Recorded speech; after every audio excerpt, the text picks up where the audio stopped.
Et c'est parti pour la revue des défis de la semaine passée qui était sur le thème des onglets, d'accord? Créer des onglets. Donc ça, je vous rappelle, c'était une vidéo que j'avais faite et j'ai envie de vous montrer un petit script comme ça. J'ai encore fait une version encore plus allégée et je trouve qu'elle est très simple à comprendre et comme ça, il n'y a pas besoin d'utiliser de boucle ou quoi que ce soit. Donc ici, en fait, on fait juste deux tableaux à partir de nos onglets ici et du contenu, d'accord? Donc onglet et contenu. Let index est égal 0 vu qu'on commence ici au début, mais ça vous pouvez le changer si vous démarrez par exemple au deuxième onglet ou au troisième, etc. Puis pour chaque onglet, on ajoute un clic, ok? Const element sur lequel on vient de cliquer, c'est e.target, c'est la cible, c'est ce sur quoi on vient de cliquer. Et ensuite, on n'a plus qu'à, donc dès qu'on clique sur un élément, on remove la classe active et active contenu, ok, de index, donc de 0, donc ça enlève le contenu qu'on a ici, et destination ici, ça l'enlève également.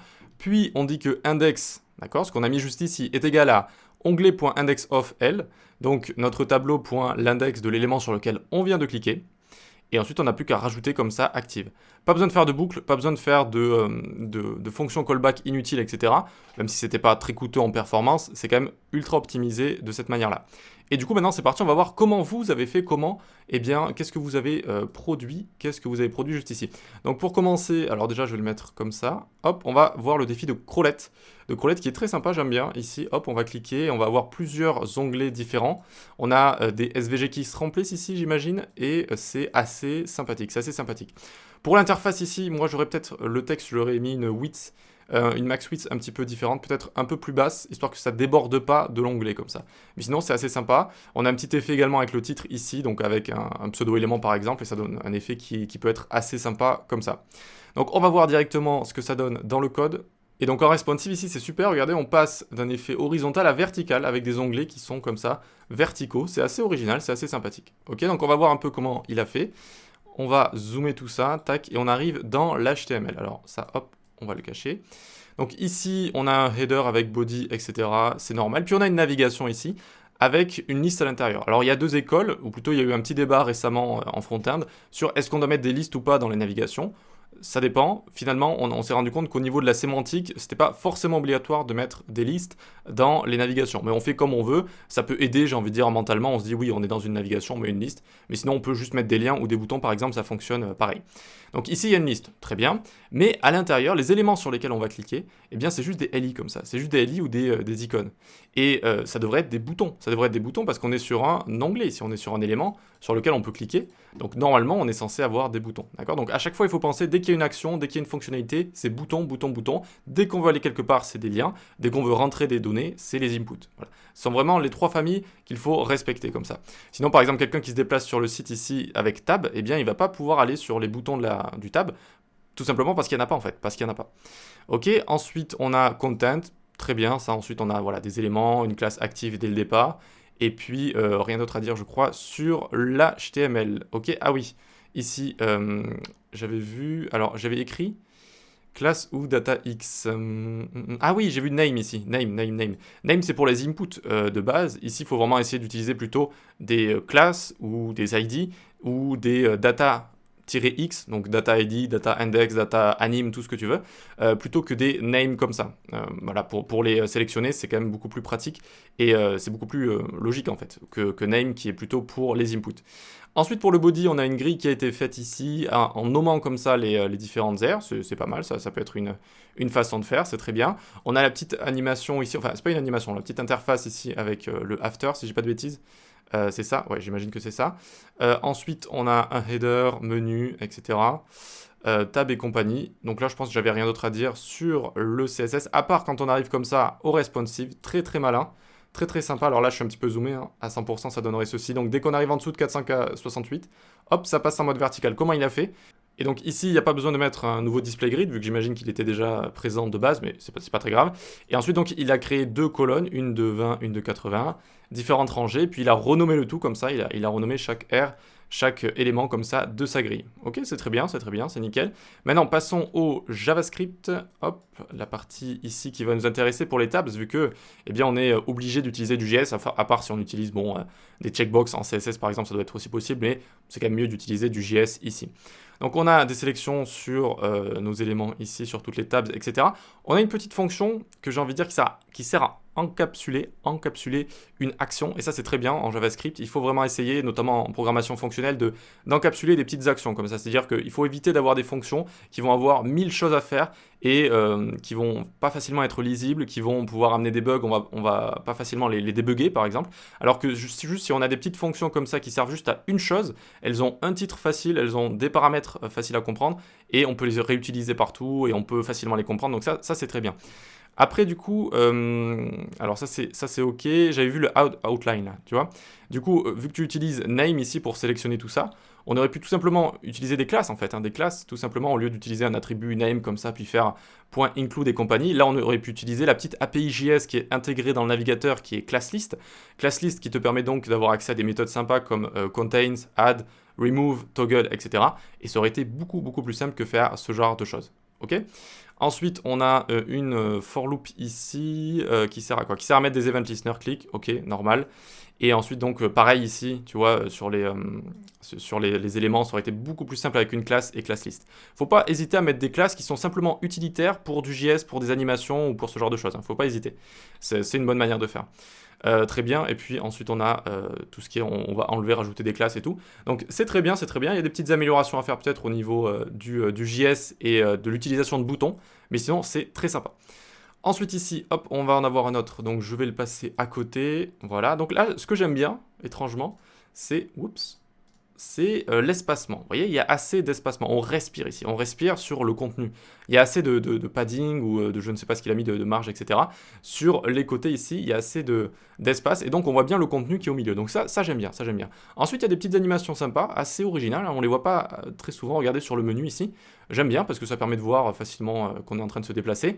On a un drop-down aussi qui est assez cool. Par contre, du coup, bon, vu qu'on a déjà des petites animations sur les liens et qu'on a un drop-down qui apparaît, en général, il faut essayer de ne pas trop animer les drop-downs. Ça fait un petit peu bizarre peut-être le fait qu'il arrive comme ça. Et puis quand on est sur un site, bon, ce genre de navigation, il faut que ça arrive directement. Genre drop-down, tac, tac, tac, ça apparaît direct. Les animations ici, c'est un petit peu trop. Je sais qu'on a envie de tout animer une fois qu'on sait un petit peu comment animer, mais parfois il faut se brider un petit peu. Sinon, c'est très sympa, le drop-down est bien fait. Voilà, j'aime bien la petite barre bleue et tout, c'est super. Sinon, pour ce qui est de l'onglet ici, alors il y a une animation un peu originale, mais ça fait un petit peu bizarre quand même. Ça fait un petit peu bizarre qu'elles se croisent comme ça. Peut-être qu'il aurait fallu juste supprimer avec display none et hop, il y en a une qui arrive, ouais, sous forme de sweep comme ça, de slider en fait, où hop, il y en a une qui disparaît, une qui apparaît comme ça. Alors que là, elles s'entrecroisent et du coup, les contenus passent les uns sur les autres, ça fait un peu bizarre, mais c'est original, hein, il y a quand même de l'idée derrière, donc c'est quand même assez original. Donc voyons voir ce que ça donne ici dans notre code. Donc d'abord, on a notre drop-down en pur CSS, donc je crois que j'avais fait une vidéo dessus, mais sinon, il l'a fait également, il a pu le trouver sur le web également, et c'est très sympa à faire. Donc ça, c'est plutôt cool. Pour ce qui est du conteneur ici, là, on a quand même une mauvaise pratique, c'est le fait d'utiliser de l'inline pour faire du on-click comme ça. Il faut essayer de séparer l'HTML du JS, ok? Parce qu'on a une fonction qui est juste ici, et là, quand on va avoir nos fonctions en JavaScript, on va dire OpenHTML, très bien, mais d'où ça vient, c'est lié à quoi, qu'est-ce qui va l'ouvrir, etc.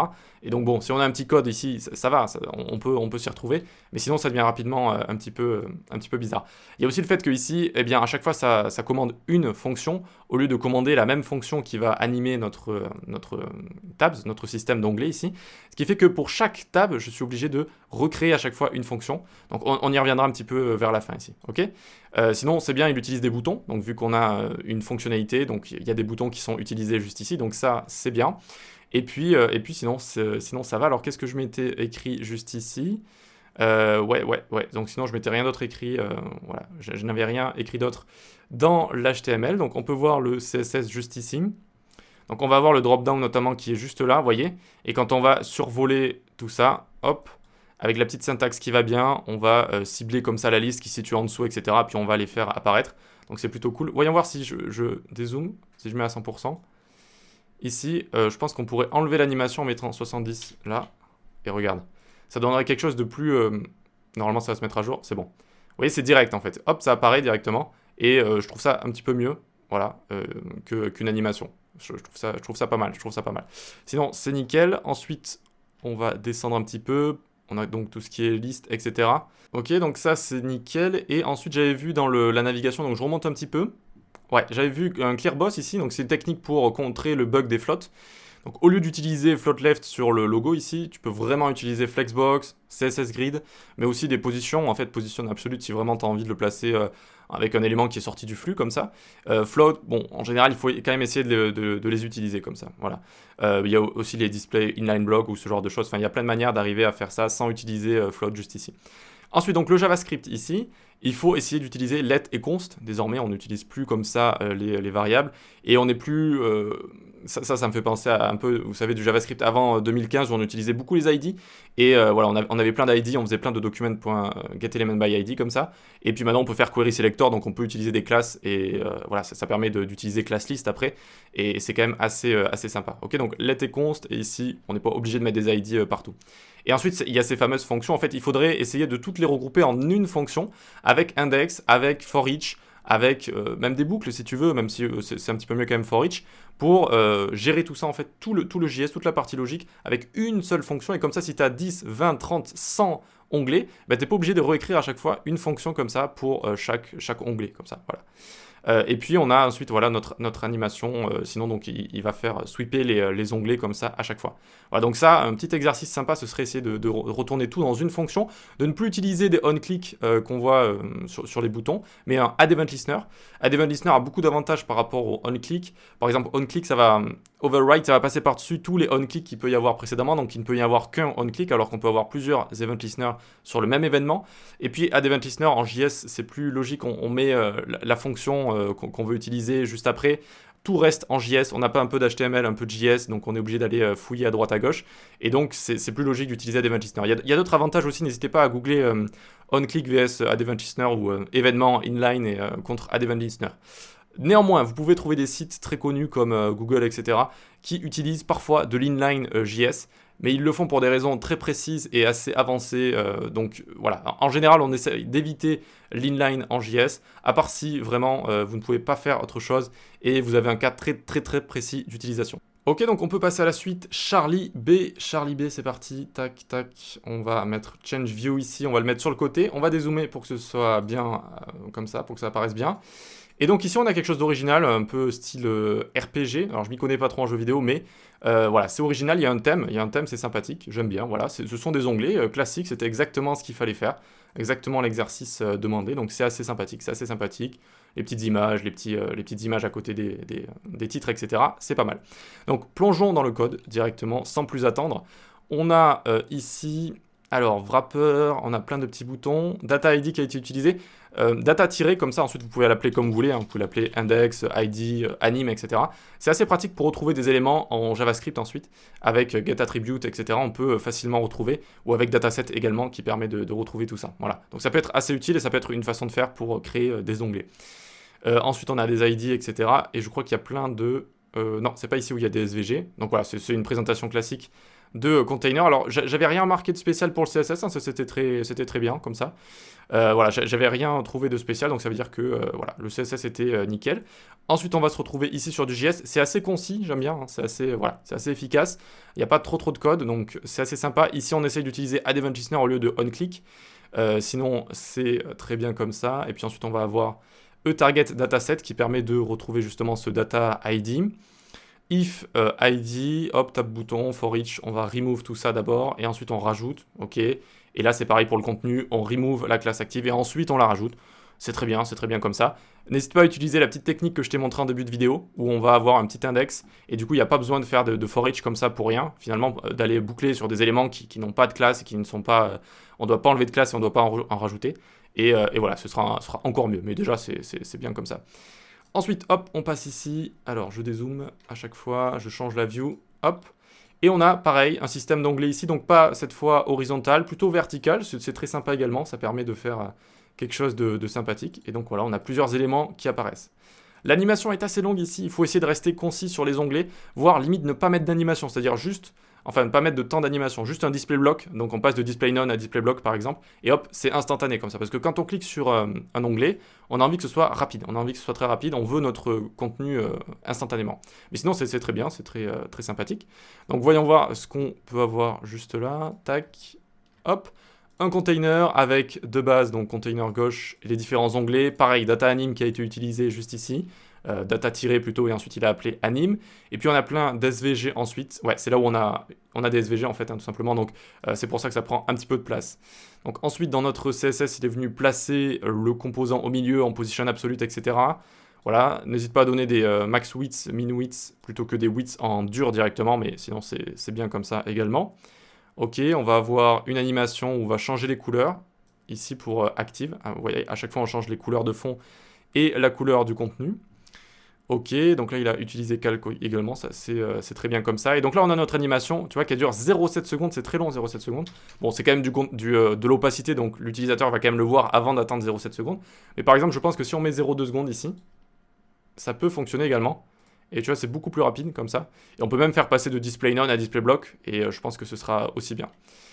Donc ensuite, hop là, on a notre contenu juste là, query selector all, on vient tout sélectionner, on a un index qui est juste ici. Et donc, à chaque fois, on a des event listeners. Et là, j'aimais bien ça. Vous voyez, il y a une sorte de validation. Si mon onglet sur lequel je clique a déjà la classe active, eh bien, ça, on ne fait rien, on return comme ça, on return directement. Et ça c'est assez bien, comme ça évite de faire tourner du JS pour rien. Et puis sinon, il va récupérer avec getAttribute. Alors, il y en a certains qui ont utilisé dataset. getAttribute, c'est très bien également. Et donc, on va pouvoir gérer tout ça. Ici, donc avec des for loops directement, et donc il va enlever, rajouter le contenu. Voilà. Si tu veux rajouter des choses plus simples, n'hésite pas toi aussi à utiliser ce que j'ai montré en début de vidéo pour que ce soit plus concis et qu'on n'ait pas besoin d'utiliser des boucles comme ça. Ensuite, ici, on va avoir Ezediel qui nous a fait quelque chose, donc on va, hop, dézoomer tout ça directement, hop, hop. Alors, je suis à 100%, très bien. Et donc ici, on va pouvoir cliquer sur des images, et ça va nous changer du contenu comme ça directement, ok. Donc ce que j'aime bien ici, c'est qu'il y a un grayscale qui a été utilisé sur les images, et donc l'image qui va être vue, l'onglet qui va être vu, eh bien va être visible comme ça avec des images avec des bonnes couleurs, et sinon ce sera grisé comme ça. Donc j'aime bien, comme ça permet de repérer ce qu'on est en train de montrer, de ce qu'on est en train de cacher comme ça. Sinon le contenu ici, je l'aurais peut-être monté en haut comme ça, je l'aurais peut-être mis tout en haut directement. Parce que là, il est un peu centré, mais un peu trop vers le bas peut-être avec le texte, alors que s'il était en haut, ça aurait été un petit peu plus cohérent. Et ensuite, on a notre text shadow qui est utilisé juste là. Text shadow, en général, faut essayer d'éviter, ça peut donner des choses un petit peu bizarres. On essaye d'utiliser, il y a filter box shadow qui peut être pas mal, mais sinon ça donne des choses un peu bizarres. C'est dommage parce que la propriété pourrait être bien, mais souvent ça donne des choses pas top comme ça. Mais sinon c'est très sympa, on va pouvoir regarder directement l'HTML, hop. Donc on a nos différentes cartes qui sont juste ici, c'est bon, c'est nickel. Et puis on a les différents contents, donc ça aussi classique, c'est bien présenté, c'est bien. On a nos... Ah, ici oui, il n'y a pas de bouton ici. C'est pareil, dès qu'on clique, dès qu'il y a une fonctionnalité, c'est bouton, bouton, bouton pour accessibilité, SEO, sémantique. Voilà, il faut vraiment essayer d'utiliser des boutons ici, ok. Sinon, de manière générale, c'est bien ici, très bien. Et puis ensuite, on va avoir du CSS qui a été utilisé juste là. Voilà, on a notre text shadow qui est juste ici.